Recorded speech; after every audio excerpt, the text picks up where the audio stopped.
반갑습니다.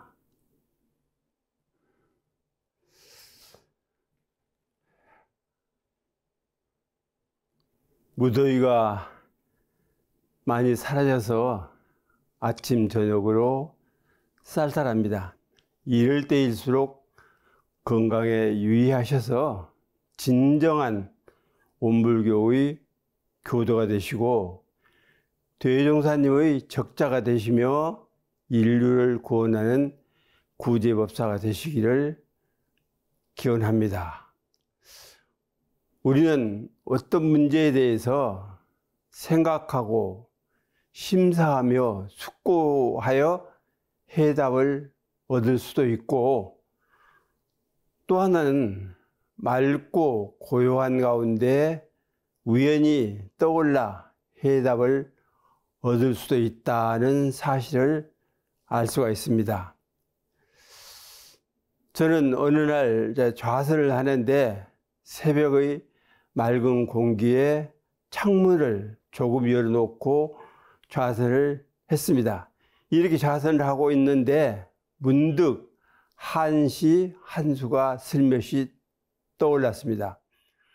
물론 좌선을 하고 있으니까 망념이 되고 벌레가 되는지라 묻어뒀다가 좌선이 끝난 뒤에 떠올려 정리를 해서 여러분과 법담을 나누며 허공지심과 이론지가 곧 텅 빈 마음과 이론의 큰 집에서 살아가자는 염원을 가지고 말씀을 드려볼까 합니다.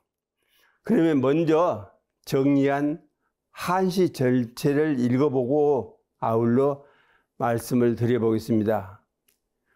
효월 선창조하니 새벽달 선방 창문을 비추고 운성 수우하라 떨어진 별이 꽃비를 이루네.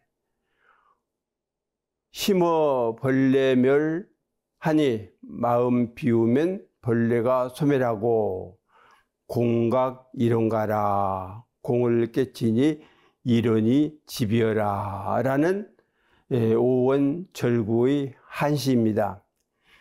이 시를 통해 텅 비어 고요한 우리 마음과 지극히 맑고 밝은 깨달음과 이런 우주의 큰 집에 대해 언자와 청자가 없이 이야기를 나누어 심독히 자부하는 시간이 되시기를 바랍니다. 첫 번째, 새벽달 선방 창문을 비춘다는 뜻입니다. 원문의 한시는 효월 선창조입니다. 새벽의 달빛이 고요한 선방의 창문에 쏟아져 내려옵니다. 대중이 선방에 모여 선을 하면서 창문을 조금 열어놓았습니다. 그런데 누가 똑똑똑 문을 두드립니다. 누구냐고 물으니 효월 곧 새벽 달님이라 하면서 얼굴을 내밀고 웃으며 함께 선을 하자고 합니다. 그래야 창문을 활짝 열고 맞아들여 선을 같이 했습니다. 이 구절은 밝고 맑으며 정적인 이미지를 보여주는 것 같지만 그 속에는 깊은 의미가 담겨 있습니다. 다시 말씀을 드리자면 여기서 효월은 곧 새벽달을 말합니다.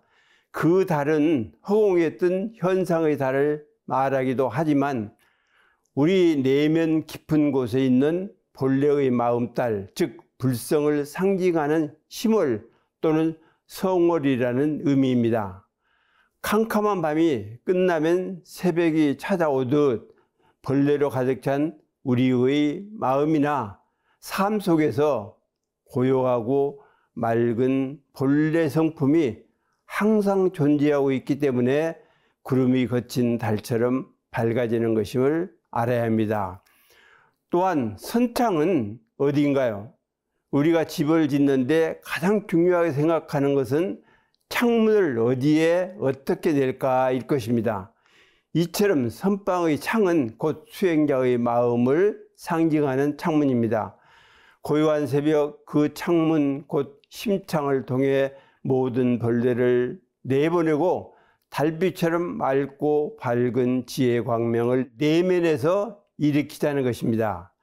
하지만 우리는 종종 이 달빛을 보지 못합니다. 세상의 소음과 욕망과 부유를 추구하고 권력을 잡으려는 탐욕의 검은 구름에 가려져 있는 사람들이기 때문입니다. 그러므로 선방의 창문 곧 마음의 창문을 통해 검은 구름을 걷어 바깥으로 내몰아내고 청징한 순백의 월광을 가슴으로 받아들인다는 것이 수행의 성찰과 빛의 시간이라고 할 수 있습니다. 고요한 시간에 혼자 앉아 자신의 마음을 들여다보고 성찰을 빛으로 간주해 볼 때 우리는 비로소 내면의 달빛 곧 우리 본래 마음의 달을 마주하게 되고 조응할 수 있는 것입니다. 이는 바로 수행자가 조용히 앉아 있는 그 순간 아무것도 하지 않는 것 같지만 자신도 모르는 사이에 마음이 맑아지고 밝아지는 그때입니다. 곧 심월이 검은 구름 사이로 얼굴을 내밀며 떠오르는 시간을 말합니다. 여러분은 언제 가장 자신의 마음이 고요하였고 밝았는지 회고하는 시간이 되었으면 좋겠습니다. 두 번째, 떨어진 별이 꽃비를 이룬다는 뜻입니다. 원문의 한시는 운성수우하입니다. 떨어지는 별이 꽃비가 된다는 이 구절은 매우 역동적이면서도 아름다운 변화를 보여주고 있습니다. 보통 별똥별은 사라지고 소멸하는 것을 의미하지만 여기서는 새로운 생명과 아름다움으로 재탄생하는 것을 표현하는 것입니다. 운성은 무엇인가요? 별이 떨어진다는 건 하나의 큰 변화 혹은 집착이 사라진다는 것을 의미합니다. 불교에서 말하는 무상을 상징하기도 합니다. 우화는 곧 무엇을 뜻하는 것일까요?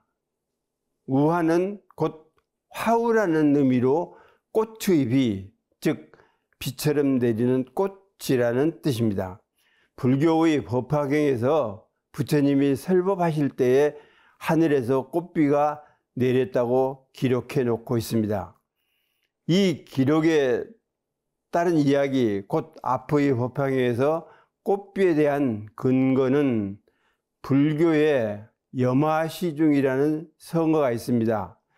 그것은 세존석제 영산회상 염화시중 시시 중계무견 유가섭존자 파미소인데 이를 풀어보면 서가모니 부처님께서 옛날 영산회상에서 꽃을 들어 대중에게 보이시니 그때 모든 대중이 말이 없었으나 오직 가섭존자만이 얼굴에 미소를 지었다는 데서 염화시중이라 하여 부처님의 영산회상에서 설법하실 때 하늘에서 꽃비가 내리니 부처님이 꽃 한 송이를 들어 대중에게 보였는데 대중은 말이 없었으나 오직 가섭존자만 파미소 곧 얼굴을 활짝 펴고 웃었으니 부처님의 본의를 이미 파악함과 동시에 저도 그 진리를 깨쳐서 알고 있습니다 라는 이심전심의 표시가 아닐 수 없습니다. 어쩌면 우리 삶의 즐거움이나 행복은 적은 것 같고 고통과 벌레는 많거나 연속적입니다. 우리는 살면서 수많은 상실과 실패와 고난을 겪습니다.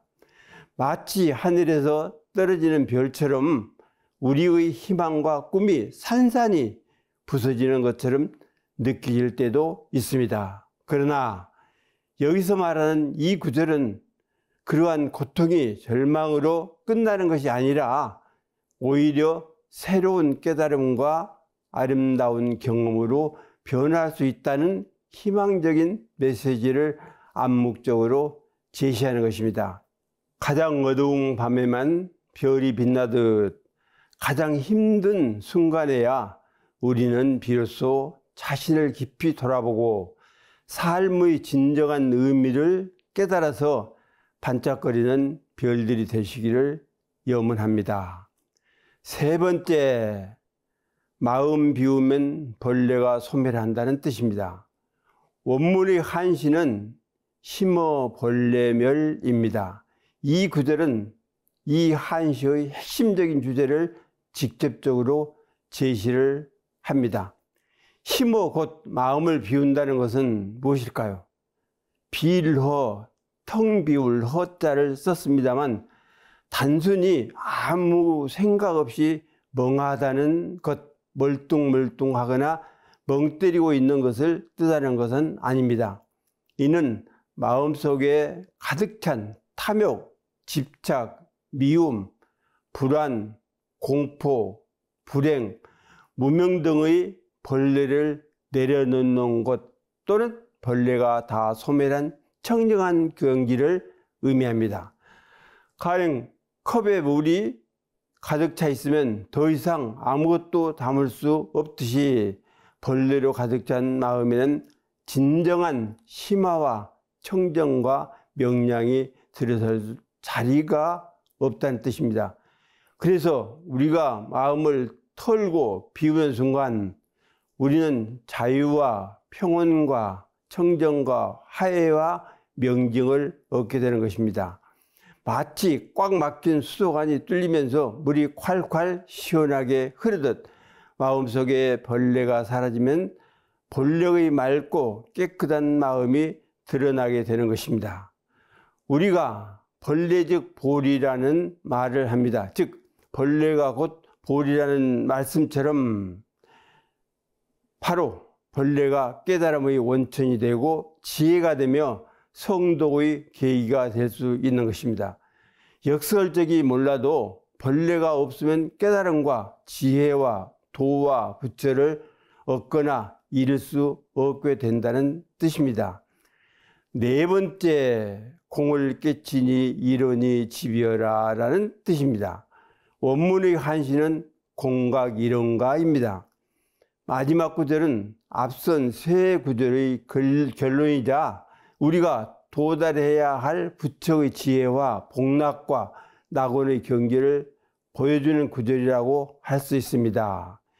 이 공각, 공을 깨쳤다는 것은 우주와 건공과 만물이 실체가 없는 공요, 무이며 허이니 여기에 무엇을 성립하게 할 수가 있겠습니까? 즉 변화되지 않는 현상이나 물질은 하나도 없다는 진리를 알고 깨치자는 것, 곧 이론의 진리를 깨달아야 한다는 것입니다. 이에 육지를 이루는 중심의 나라는 존재나 형상을 이루는 물이라는 존재는 끊임없이 변화하거나 바뀌는 허망한 존재들이기 때문에 시간과는 관계가 없이 그대로 남아있는 물상은 한 점도 없다는 사실을 깨닫다는 것입니다. 공에 대한 옛 선사의 이야기를 하나 해보겠습니다. 중국 당나라 때 방언이라는 유명한 거사 겸 선사가 살았습니다. 방언은 제가 신도이지만 툴과 못지않게 선기가 수승한 거사의 한 사람입니다. 이에 방거사가 깨달음을 이루고 지은 시가 유명합니다. 시방동취에 온 세상에서 함께 모여들어 개개항무이라 저마다 감이 없음을 배우네. 차시 선불장이니 여의가 부처를 뽑아내는 도량이니 심공급제기라 마음을 비워 급제하고 돌아가느나. 여기서 말하는 심공 곧 빈 마음 또는 마음이 비었다는 것은 단순한 허무나 공각을 말하는 것이 아닙니다. 오히려 우주와 천지와 인간과 만물이 서로 연결되어 있지만 이를 주관하는 주체가 없이 모두 인연의 소치로 가연지압을 이루고 있다는 사실을 깊이 깨달아야 한다는 계기를 반영하는 것이라고 할 수 있습니다.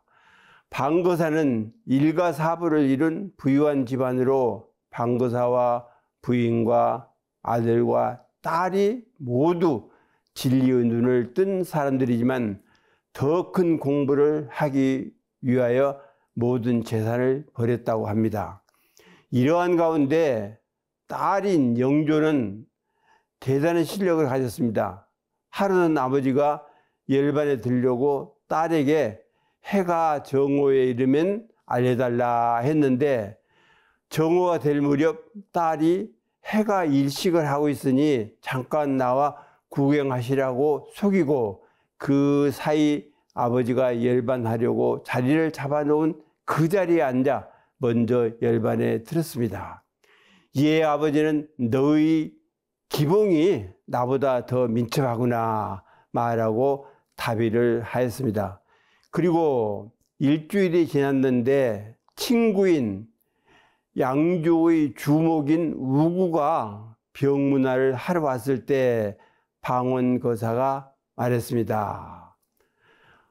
다능공제 소유하고 힘물실 제소무라 말했는데 이 말은 단지 갖고 있는 모든 것이 공하기를 원할지언정 삼가 모든 없는 것을 실제라고 여기지 말라는 뜻입니다. 거사는 이 말을 마친 뒤 우구의 무릎을 베고 열반을 하였습니다. 또한 이루는 모든 것이 하나로 원만하게 조화를 이루는 상태로 곧 유무나 공색이 구공하고 구족하지만 유무공색이나 구공구족을 나눌 수 없는 진리의 체성과 성품의 근원을 의미하는 것으로 우리 교단의 상징이요 종지입니다.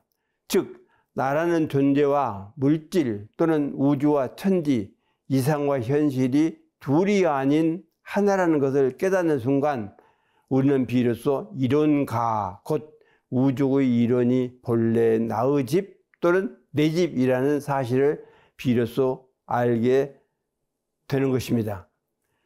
다시 말씀드리면 우리가 머무는 집은 크든 작든 사실적으로 그 자리에 있습니다.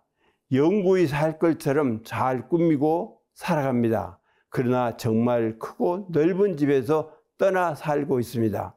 즉 공과 우주가 이론가에서 떠나 창왕전도하여 허둥거리며 살아갑니다. 그러다가 어떤 계기로 오물교의 도문에 들어 이론의 진리를 깨달을 때 비로소 본래의 내 집, 본향의 본가로 돌아오게 되는 것입니다. 따라서 나를 둘러싼 모든 존재가 결국 나와 연결된 소중한 존재이기는 하지만 영원히 함께하고 가까이 접촉할 수 없다는 사실을 깨닫는 경지에 이르게 되면 우리는 진정한 의미의 큰집과 안식처와 본향과 우주 이론의 원가로 돌아가게 되는 것입니다. 대종경 성리품 26장에서 대종사 서른 대중에게 말씀하시기를 누가 이 가운데 허공법계를 완전히 자기 소유로 이전 증명 낸 사람이 있느냐. 즉 이론의 진리를 글로 아는 것은 보통의 지견이라고 할 수 있고 공을 깨닫는다는 것은 특별한 지혜로 등기 이전한 일이라고 할 수 있습니다. 보통 식구들이 사는 집 또는 우리 집이라 하면 우리나라 땅에 세워져 있는 내 집이라는 뜻이지만 우주를 등기하게 되면 그 집은 이론의 큰 집으로 바로 내 집이 된다는 뜻입니다. 또한 이론상 법어에도 이 원상의 진리를 각하면 시방삼계가 다 오가의 소유인 줄을 알며 또는 우주 만물이 이름은 각각 다르나 둘이 아닌 줄을 알며 또는 재불조사와 범보중생의 성품인 줄을 알며 또는 생로병사의 이치가 추나추동과 같이 되는 줄을 알며 인과보응의 이치가 음양상승과 같이 되는 줄을 알며 또는 원만구족한 것이며 지공무사한 것인 줄을 알리로다라는 말씀을 하셨는데, 곧 공을 깨쳐 내 앞으로 이전등기를 하고 보니 무궁무진한 재물이 내 앞에 쌓여 있고 놓여 있다는 뜻입니다.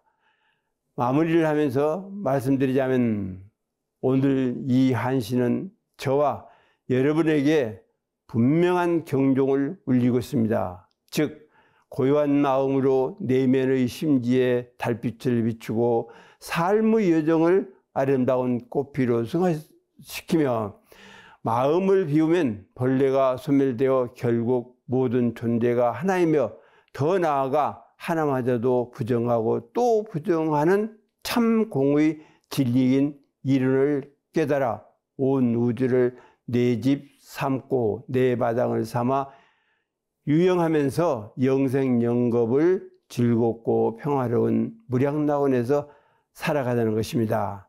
다시 말씀드리자면 우주대과 이런 강화를 만들어 살아가자는 것입니다. 즉 우주의 큰 집, 이론의 넓은 집을 둥글게 만들자는 것입니다. 따라서 우리는 마음속에 새벽달을 품고 인고를 깨달음의 꽃비로 바꾸며 마음의 짐을 내려놓고 우주와 이론의 커다란 집에서 진정한 삶의 자유와 자재와 평화를 누리며 천년만년 살고 지고의 노래를 부르며 살아가자는 것입니다.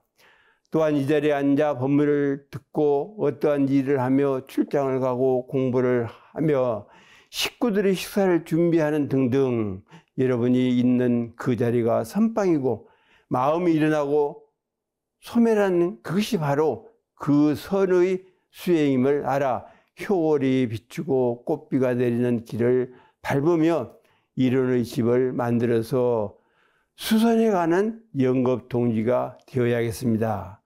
그리하여 지금 이 순간이 바로 새벽이요 선방으로 깨달음의 씨앗을 틔우는 찰나라 생각해서 이론의 큰 집으로 손에 손을 잡고 어울려서 나아가야 하겠습니다.